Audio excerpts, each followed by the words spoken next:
Welcome to Amrutha IAS academy. మనం group 1 interview గైడెన్స్లో మరి సైన్స్ అండ్ టెక్నాలజీ ఎలాంటి క్వశ్చన్స్ అడిగే అవకాశాలు ఉన్నాయని చెప్పేసుకుంటున్నాం. మనం ఇందులో స్పేస్ టెక్నాలజీ అలాగే ఎనర్జీ సోర్సెస్ గురించి చెప్పేసుకున్నాం. మనం ఈరోజు రక్షణ వ్యవస్థ, ఇండియన్ డిఫెన్స్ సంబంధించి ఎలాంటి క్వశ్చన్స్ అడిగే అవకాశాలు ఉన్నాయి. ఇండియన్ డిఫెన్స్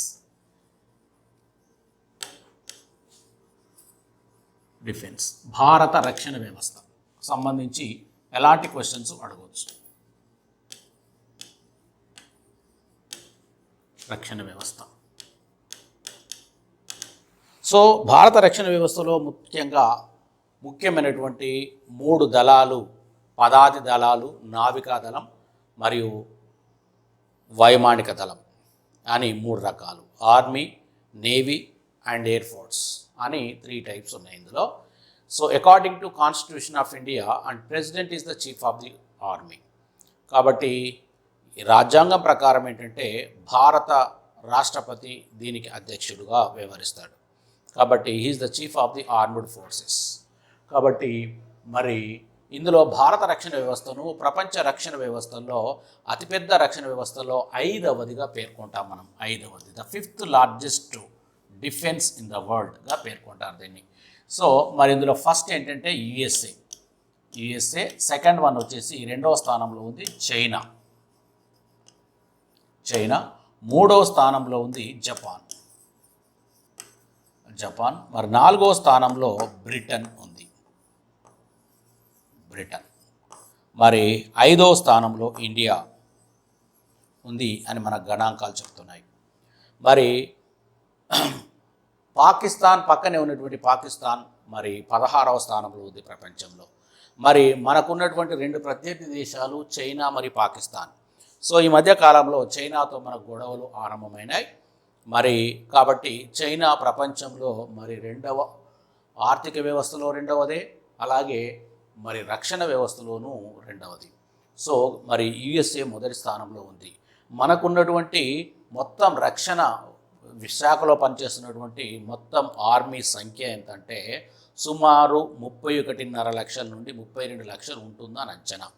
లేదా కొన్ని మరి అంతర్జాతీయ నిఘా సంస్థలు ఏం చెప్తున్నాయంటే, ఇంటర్నేషనల్ వ్యూస్ ఏం చెప్తున్నాయంటే మనకి 31 to 32 lakhs మధ్య చెప్తున్నాయి. ఎందుకంటే ఇందులో సరైన సంఖ్య ఎంతో చెప్పలేము. సో ఎందుకు చెప్పలేము అంటే it cannot be challenged even under RTI కింద, సమాచార హక్కు చట్టం కింద కూడా ఈ సమాచారాన్ని మనం పొందలేము. ఏ దేశం కూడా అధికారికంగా ఎంత సైన్యం ఉందో వెల్లడించదు. కాబట్టి భారతదేశం కూడా అదే రకంగా వెల్లడించదు. కానీ అంచనాల ప్రకారం మాత్రం ఇది 31 నుండి 32 లక్షల వరకు ఉంది అని అంచనా. అదే పాకిస్తాన్ సైన్యం 16.5 లక్షల నుండి 18 లక్షల వరకు ఉంది అని అంచనా. 16.5 లక్షల నుండి 18 లక్షల వరకు ఉంది అని అంచనా. సో ఇవి గణాంకాలు. మరి భారత రక్షణ వ్యవస్థలో ఉపయోగపడేటువంటి మరి ఆర్మీ, పదాతి దళాలు, నావికా దళం, navy and Indian defence and Indian air force, భారత నావికా దళంతో పాటు వైమానిక దళంలో అక్కడికి వచ్చేటువంటి ముఖ్యంగా యుద్ధ ట్యాంకులు, వార్ ట్యాంక్స్. ఇందులో war tanks, so war tanks, యుద్ధ ట్యాంకులు, అలాగే ఇంకా సెకండ్ వన్ వచ్చేసి ఇందులో సబ్మెరైన్స్,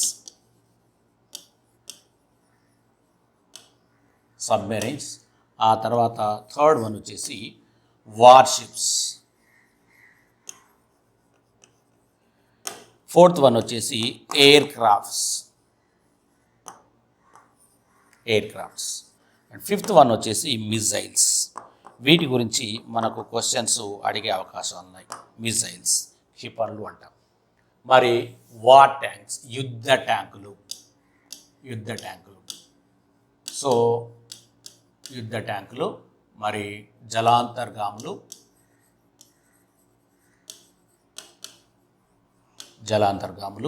మరి యుద్ధ నౌకలు, యుద్ధ విమానాలు, క్షిపణులు.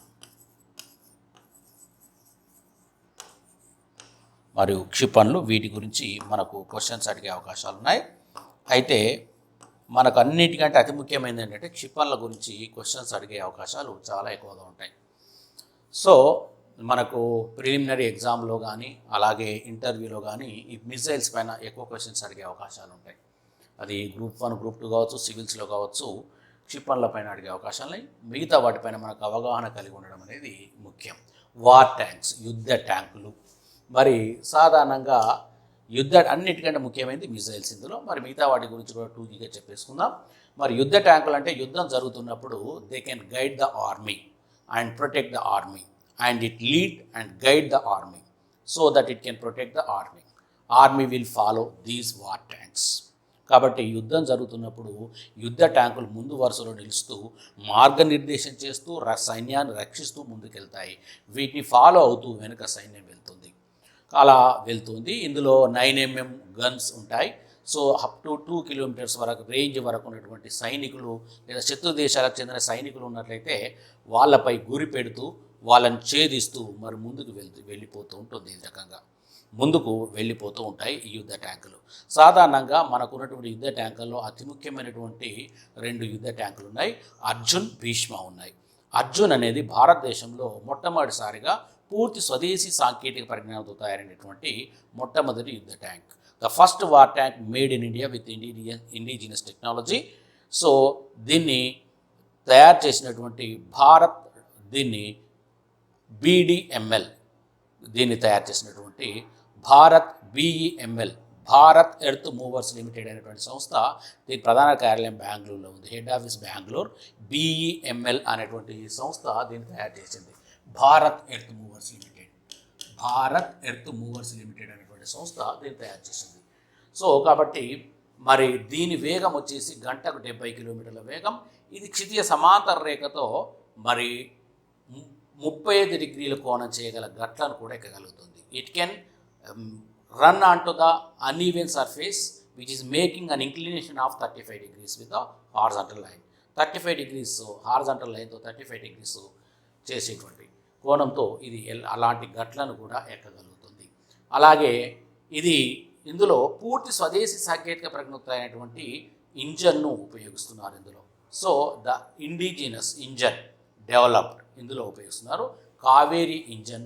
దీని సామర్థ్యం పవర్ వచ్చేసి 250 HP. ఒక HP అంటే 746 వాట్స్ అన్న సంగతి మనకు తెలుసు. 250 HP సామర్థ్యం కలిగినటువంటి పూర్తి స్వదేశంలోనే తయారైనటువంటి ఇంజన్ను ఇందులో ఉపయోగిస్తున్నారు. ఇది అర్జున్. మీరు చదివి ఉంటారు. అందుకోసమే ఇవి తెలుసు అనే ఉద్దేశంతోనే కొంచెం ఫాస్ట్గా చెప్తున్నాను, టైం వేస్ట్ కాకుండా, మీకు టైం వేస్ట్ కాకుండా ఉండేందుకు అనేది. తర్వాత రెండవది వచ్చేసి భీష్మ. భీష్మ అనేది ఏంటంటే ఇది భారతదేశంలో పూర్తి స్వదేశీ పరిజ్ఞానంతో తయారైనటువంటి 2వ యుద్ధ tank. The second war tank made in India with indigenous technology. ఇందులో మొత్తం మరి ఏంటంటే దీని వేగం, ఇది అర్జున్ కంటే చర్యాశీలమైంది. దీని వేగం 80 km/h వేగం. సో గంటకు 80 కిలోమీటర్ల వేగంతో ప్రయాణిస్తుంది. అర్జున్ 70 km/h అయితే ఇది 80 km/h. అండ్ అంటే అర్జున్ కంటే ఇది చర్యాశీలమైంది. It's more reactive or faster. దానికంటే ఇది చాలా రియాక్టివ్గా ఉంటుంది, చర్యాశీలంగా ఉంటుంది, వేగంగా ప్రయాణిస్తుంది కాబట్టి. And it can also run on to the uneven surface which is making an inclination of 35 degrees. క్షితిజ సమాంతర రేఖతో 35 డిగ్రీల కోణం చేయగల గట్లను సైతం ఎక్కేటువంటి సామర్థ్యం దీనికి ఉంటుంది. And it can work even in the dark with the help of binocular సహాయంతో చీకట్లో సైతం ఇది పనిచేయగలుగుతుంది. సో దీంతో పాటు మన విదేశాల నుండి దిగుమతి చేసుకున్నటువంటి యుద్ధ ట్యాంకులు ఉన్నాయి. అమెరికా నుండి మనం దిగుమతి చేసుకున్నటువంటి T-90 యుద్ధ ట్యాంక్ ఉంది. అలాగే రష్యా నుండి దిగుమతి చేసుకున్నటువంటి T-29, T-69 తరహా యుద్ధ ట్యాంకులు కూడా భారతదేశం వద్ద ఉన్నాయి. సో ఆ తర్వాత జలాంతర్గాములు, సబ్మెరైన్స్ అంటే ఇవి సముద్రంలో మునిగి ప్రయాణించేటువంటి ఒక రకమైనటువంటి ఓడలు. అయితే ఓడ మునగదు కానీ కాబట్టి నీటిలో కూడా మునిగి రహస్యంగా ప్రయాణించేందుకు ఉండే దీన్ని జలాంతర్గామి అంటాం, సబ్మెరైన్ అంటాం.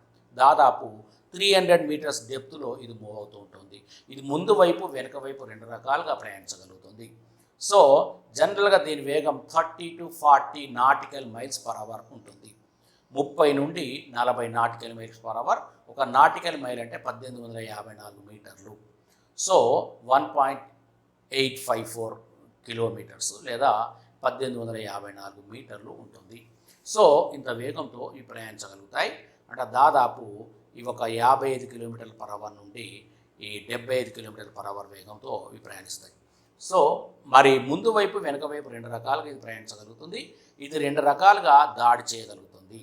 సో వేగంగా వెళ్ళి శత్రు దేశాలకు చెందిన జలాంతర్గామిని కానీ యుద్ధ నౌకని కానీ ఢీ కొనడం ద్వారా దాడి చేస్తుంది. మొదటి విధానం. రెండవ విధానం టార్పెడోలతో ఇది ప్రయోగించగలదు శత్రు దేశాలపైన. టార్పెడో అంటే missile even that can explode even in the water. నీటిలో కూడా పేలగలిగేటువంటి క్షిపణినే మనం టార్పెడో అంటాం. నీటిలో పేలగలిగే క్షిపణి. మన అగ్ని, పృథ్వీ లాంటి క్షిపణులు నీళ్ళలో పేలవు. నీళ్ళలో కూడా పేలేలాగా తయారు చేయబడిందే టార్పెడో. అది కాబట్టి ముందు వైపు 7 మరి వెనుక వైపు 7. సాధారణంగా భారతదేశం వరుణాస్త్ర అనేటువంటి ఒక జలాంతర్గామిని తయారు చేస్తుంది. సో ఒక టార్పెడో తయారు చేస్తుంది. పూర్తి స్వదేశీ సాంకేతిక పరిజ్ఞానంతో అయినటువంటి మొట్టమొదటి టార్పెడో వరుణాస్త్ర. దీన్ని DRDO defence research development organisation Hyderabad head office DRDO ఆధ్వర్యంలో Hindustan shipyard limited Vizag, Cochin dockyard limited Cochin ఈ 3 సంస్థలు కలిసి తయారు చేశాయి. డిఆర్డిఓ ఆధ్వర్యంలో మిగతా 2 సంస్థల సహకారంతో ఇది రూపొందించబడింది. కాబట్టి Hindustan shipyard limited Vizag, Cochin dockyard limited కొచ్చిన్ల సహకారంతో డిఆర్డిఓ దీన్ని రూపొందించింది. కాబట్టి DRDO, Hindustan shipyard limited మరియు కొచ్చిన్ డాక్యార్డ్ లిమిటెడ్ ఈ 3 సంయుక్తంగా రూపొందించి joint venture of these 3 organisations అన్నమాట, ఇండియన్ డిఫెన్స్ ఆర్గనైజేషన్స్. సో ఇది తయారు చేసింది వరుణాస్త్ర. కాబట్టి ముందు వైపు సాధారణంగా 7 టార్పెడోలు ఉంటాయి జలాంతర్గామికి, వెనుక వైపు 7 టార్పెడోలు ఉంటాయి. సముద్ర ఉపరితలం నుండి 300 మీటర్ల లోతులో మునిగి ప్రయాణిస్తాయి. ఇవి దాదాపు 300 మీటర్ల వరకు పొడవు ఉంటుంది, మరి 50 మీటర్ల వరకు వెడల్పు ఉంటుంది. ఎత్తు 25 నుండి 30 మీటర్ల ఎత్తు వరకు ఉంటుంది. సుమారు 150 నుండి 250 మంది నావికులకు నివాసయోగ్యంగా ఉంటుంది. ఎందుకంటే ఒకసారి నీళ్ళలో మునిగిందంటే కనీసం 3 నెలల పాటు, గరిష్టంగా 6 నెలల పాటు ప్రయాణించాల్సి ఉంటుంది. కాబట్టి లోపల వాళ్ళకు సౌకర్యాలు ఉండాలి. ఎందుకంటే మనం కొన్ని గంటలు 5-6 గంటలు లేదా 12-24 గంటలు ట్రైన్లో ప్రయాణించాలంటే ఎన్నో సౌకర్యాలు, బెడ్త్ కన్ఫర్మేషన్ ఇవన్నీ చూసుకుంటాం, ఇంకా ఏసీ ఇవన్నీ చూసుకుంటాం. వాళ్ళు 3 నెలల నుండి 6 నెలల వరకు ప్రయాణించాలి. కాబట్టి మరి వాళ్ళకి బెడ్రూమ్స్, వాళ్ళ kitchen, sports rooms, enjoyment rooms ఇలాంటివి ఉండేలాగా ఇవన్నీ సౌకర్యాలతో కూడుకొని ఉంటుంది. సో 150 నుండి 250 మందికి ఇది నివాసయోగ్యంగా ఉంటుంది. సో దీనిలో వాటర్ డ్రమ్స్ సపరేట్ ఉంటాయి. నీళ్లను ముంచడం వల్ల అది నీటితో నింపడం వల్ల నీటిలో మునుగుతుంది. నీటిని ఖాళీ చేసినప్పుడు బయటకు వచ్చేస్తుంది. సో ముందు వైపు 2 హై కాంప్రెషర్స్ ఉంటాయి, మరి వెనక వైపు 2 ఉంటాయి. ఈ కాంప్రెషర్స్తో గాలి కొట్టగానే నీరు బయటకు వెళ్ళిపోతుంది. అప్పుడు ఈ జలాంతర్గామి సబ్మెరైన్ పైన తేలుతుంది. మళ్ళీ నీళ్ళలో మునగాలనుకున్నప్పుడు నీటిని నింపుకోవడం ద్వారా మరి మునుగుతుంది. సో కాబట్టి మునగడానికి కొంచెం ఎక్కువ సమయం పడుతుంది, కానీ తేలడం అనేది ఒక 2 నిమిషాల్లోపనే ఇది తేలగలుగుతుంది. అలాంటి టెక్నాలజీ ఇందులో ఉంటుంది. మరి భారతదేశంలో పూర్తి స్వదేశీ సాంకేతిక పరిజ్ఞానంతో అయినటువంటి మొట్టమొదటి జలాంతర్గామి ఏది? The first submarine made in India with indigenous technology. ఇది ఐఎన్ఎస్ శంకుల్ అనేది తయారు చేయబడింది. దీన్ని కూడా DRDO, Hindustan shipyard limited మరి కొచ్చిన్ డాక్యార్డ్ లిమిటెడ్ అనేటువంటి 3 సంస్థలు కలిసి తయారు చేశాయి. ఆ తర్వాత షెల్కి తయారు చేయబడింది. ఆ తర్వాత అలాగే ఇంకా భారతదేశంలో పూర్తి స్వదేశీ పరిజ్ఞానంతో తయారైనటువంటి సింధు రక్షక్, ఇది కూడా భారతదేశంలో పూర్తి స్వదేశీ సాంకేతిక పరిజ్ఞానంతో తయారైంది. So the indigenous technology by DRDO, Hindustan shipyard limited and Cochin dockyard limited. దీనికి ఉన్నటువంటి ప్రత్యేకత ఏంటంటే 2005లో అప్పటి president of India doctor APJ Abdul Kalam travelled in INS Sindhu Rakshak. INS stands for Indian navy service in 2005 and secured a record, the first president to be traveled in a submarine అన్నమాట. 2005లో ఒక జలాంతర్గామిలో ప్రయాణించినటువంటి మొట్టమొదటి రాష్ట్రపతిగా APJ Abdul Kalam ఇందులో రికార్డు సృష్టించారు. సో ఆ తర్వాత ఇంకా INS Delhi ఉంది.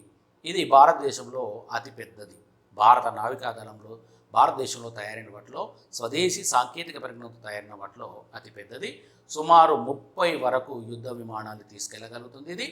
ఇందులో మరి పినాకా అని ఉంటుంది. Pinaka is a multi barrel rocket launcher. కాబట్టి ఇది ఒక మల్టీ బ్యారెల్ రాకెట్ లాంచర్ని కలిగి ఉంటుంది. అంటే 12 బ్యారెల్స్ ఉంటాయి.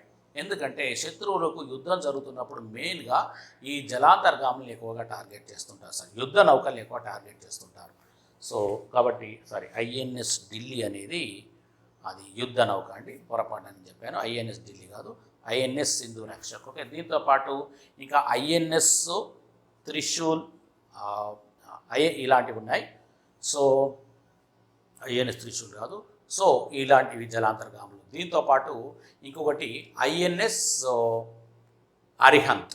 ఐఎన్ఎస్ అరిహంత్ అంటే శత్రు వినాశని అని అర్థం సంస్కృతంలో. అరి అంటే శత్రువు, హరి కాదండి, అరి, ఏఆర్ఐ, అరి. మరి హంతు అంటే హంతం పొందించేది, డిస్ట్రాయర్ ఆఫ్ ది ఎన్మీ, శత్రు వినాశని అని అర్థం. ఇది 2009లో తయారు చేయబడింది, 2016లో సైన్యంలో ప్రవేశపెట్టబడింది.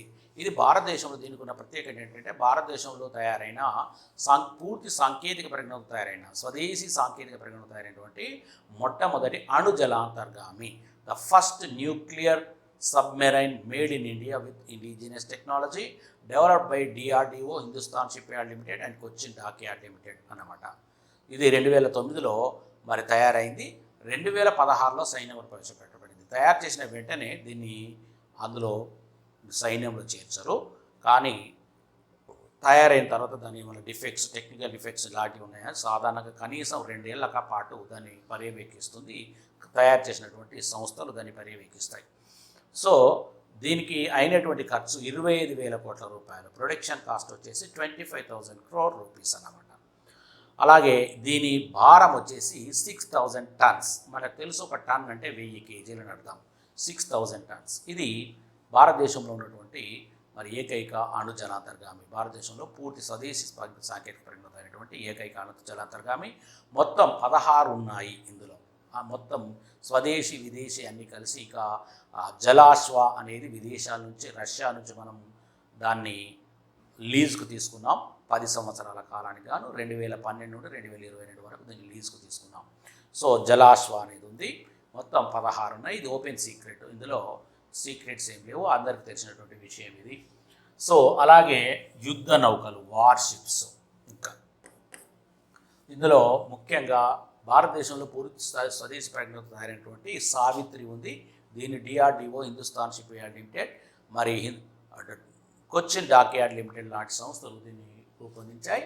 సో ఆ తర్వాత భారతదేశంలో పూర్తి స్వదేశీ పరిజ్ఞానంతో తయారైనటువంటి వాటిలో అతిపెద్దది ఏంటంటే ఐఎన్ఎస్ ఢిల్లీ. పొరపాటున నేను ఐఎన్ఎస్ ఢిల్లీని ఏమని చెప్పాను, జలాంతర్గామి అని చెప్పాను, కానీ జలాంతర్గామి కాదండి, అది యుద్ధ నౌక, వార్షిప్ అన్నమాట.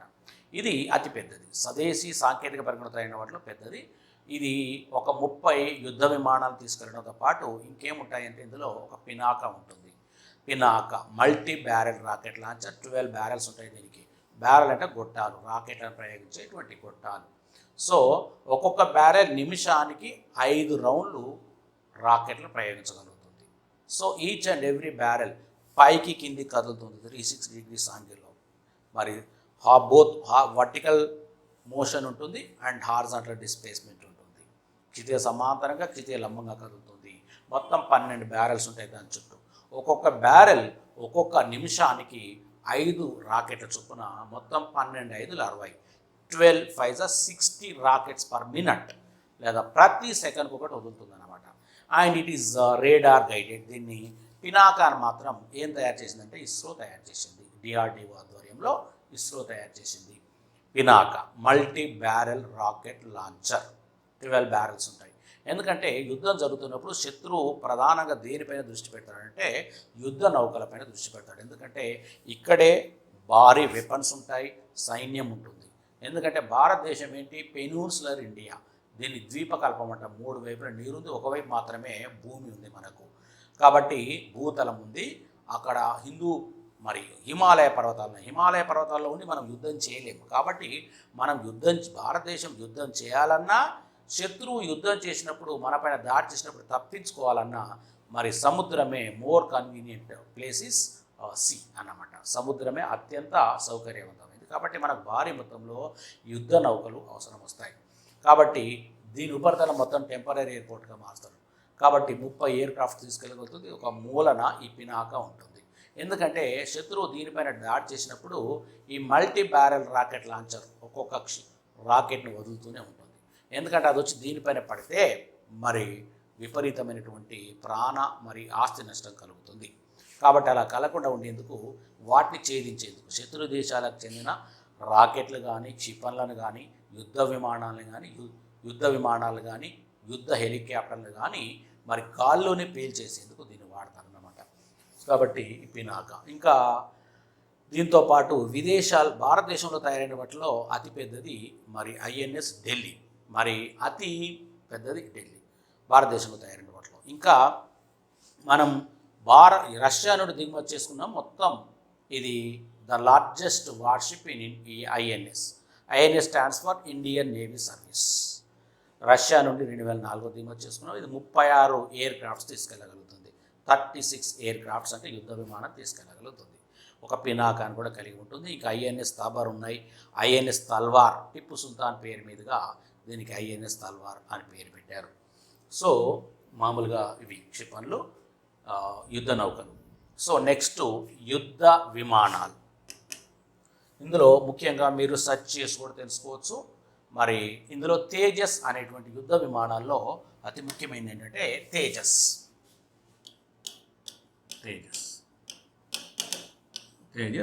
దీన్ని HAL మరియు NAL కలిసి సంయుక్తంగా రూపొందించాయి. Hindustan aeronautics limited, national aeronautics laboratory. Hindustan aeronautics limited and national aeronautics laboratory అనేటువంటి 2 సంస్థలు కలిసి సంయుక్తంగా తయారు చేశాయి. ఈ రెండింటి ప్రధాన కార్యాలయాలు బెంగళూరులోనే ఉన్నాయి.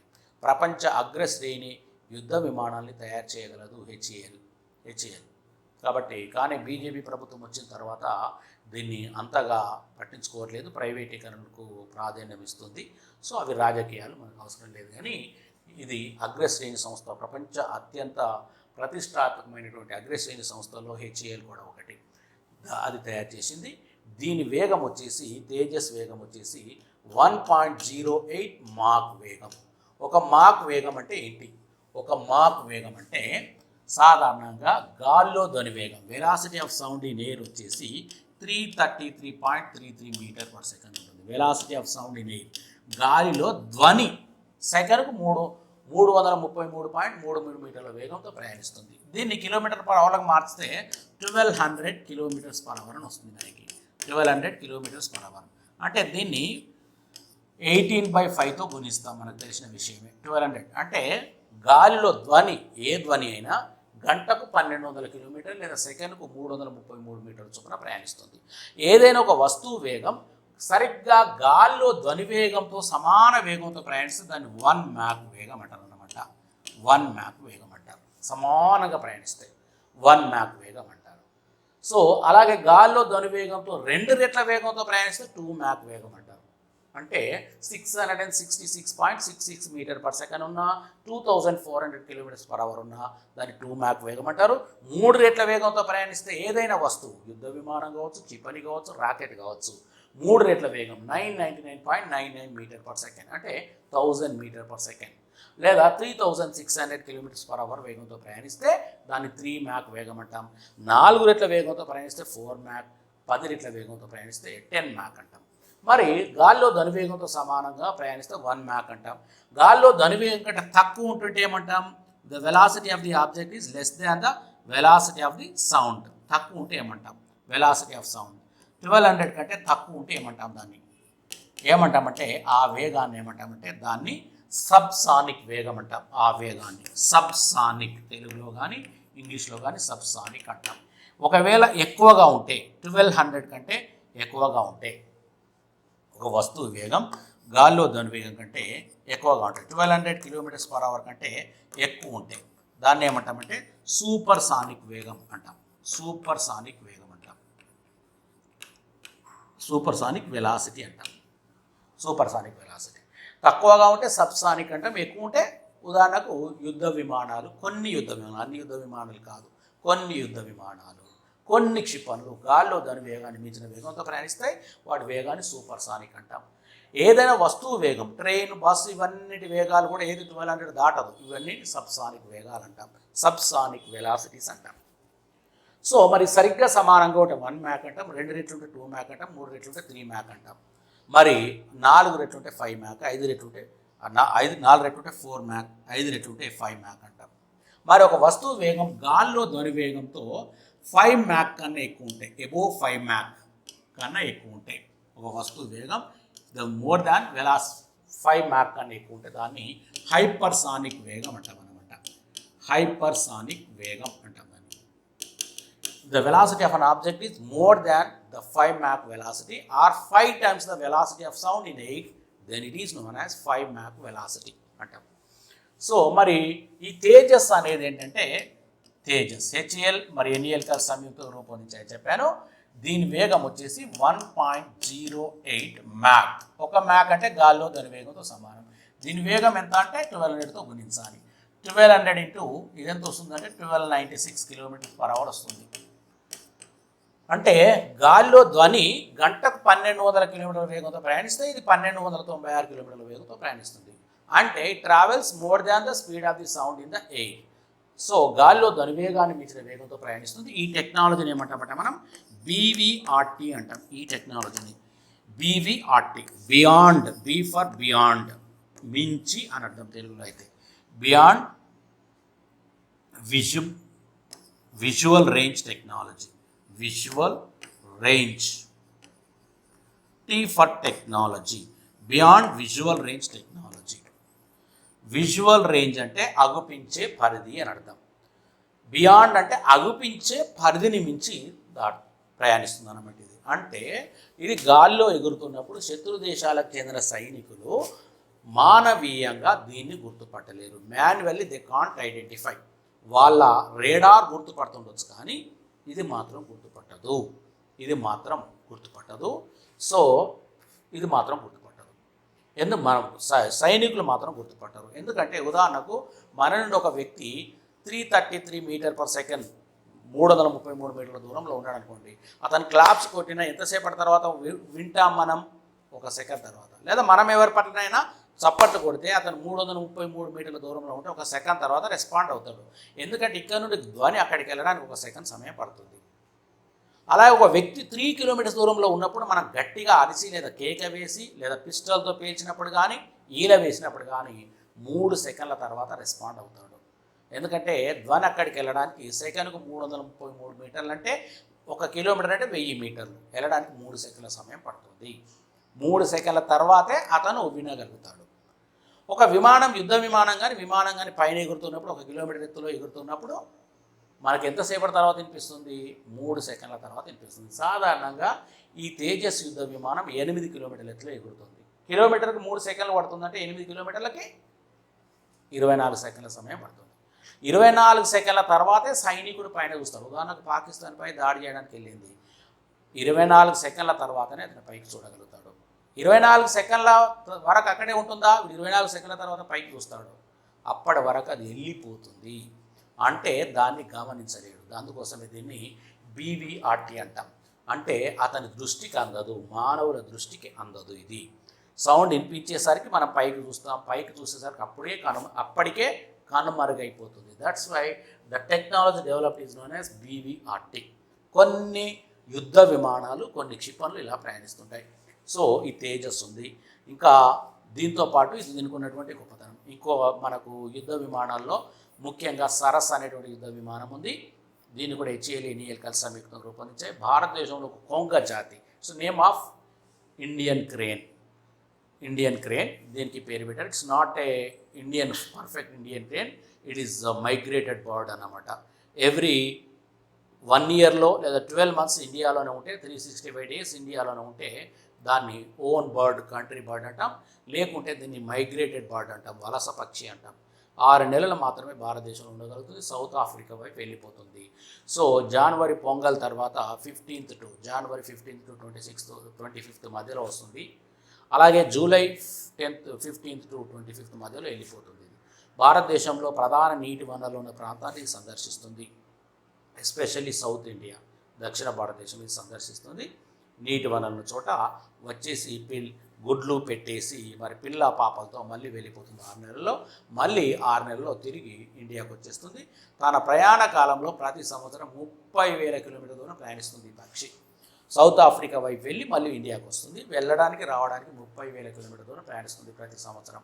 ఆ సరస్ పేరు మీదుగా సరస్ అనే యుద్ధ విమానాన్ని పేరు పెట్టారు.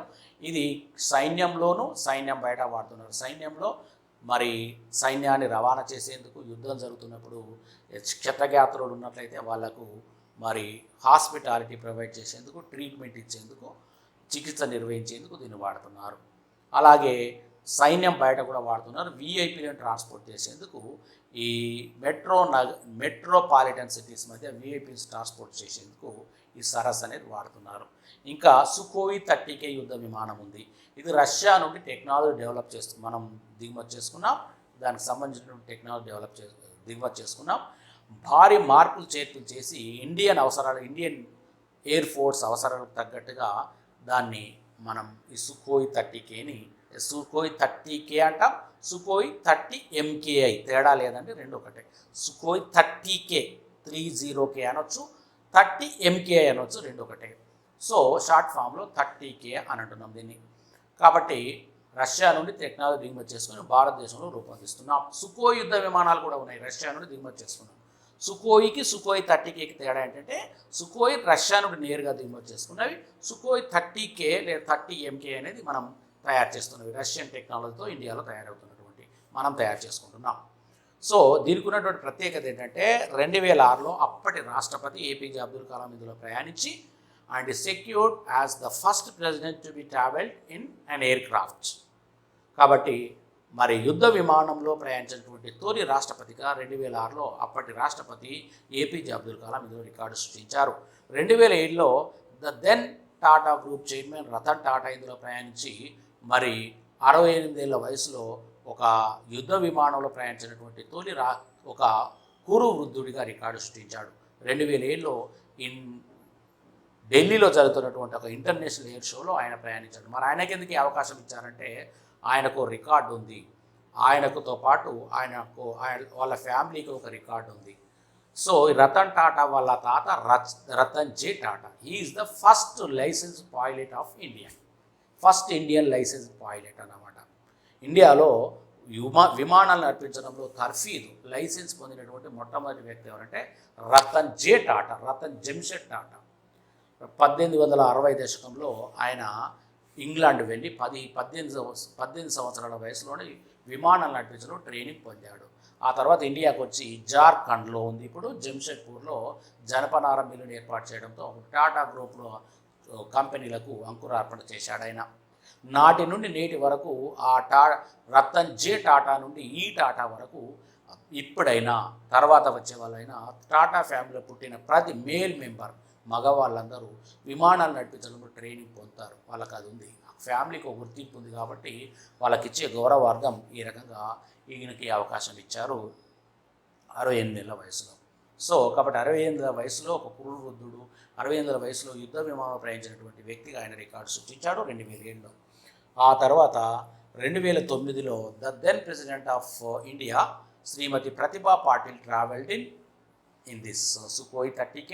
She secured the first women president to be traveled in an aircraft. యుద్ధ విమానంలో ప్రయాణించినటువంటి 2009లో అప్పటి రాష్ట్రపతి శ్రీమతి ప్రతిభా పాటిల్ మరి తొలి మహిళా రాష్ట్రపతిగా రికార్డు సృష్టించారు తను. అలాగే ఆ తర్వాత 2014లో మరి Nirmala Sitharaman the then defence minister, అప్పటి రక్షణ శాఖ మంత్రి, ఇప్పుడు ఆర్థిక శాఖ మంత్రి, అప్పుడు రక్షణ శాఖ మంత్రిగా మరి యుద్ధ విమానంలో ప్రయాణించినటువంటి తొలి మరి మహిళా రక్షణ మంత్రిగా తను రికార్డు సృష్టించారు. ఇంకా ఇందులో MS ధోని, సచిన్ టెండూల్కర్ ఇలాంటి వాళ్ళు క్రీడాకారులు కూడా ఇందులో ప్రయాణించారు. సో సో ఇలాంటి వాటి గురించి ఇంకా చూసుకోండి మీరు యుద్ధ విమానాలకు సంబంధించి.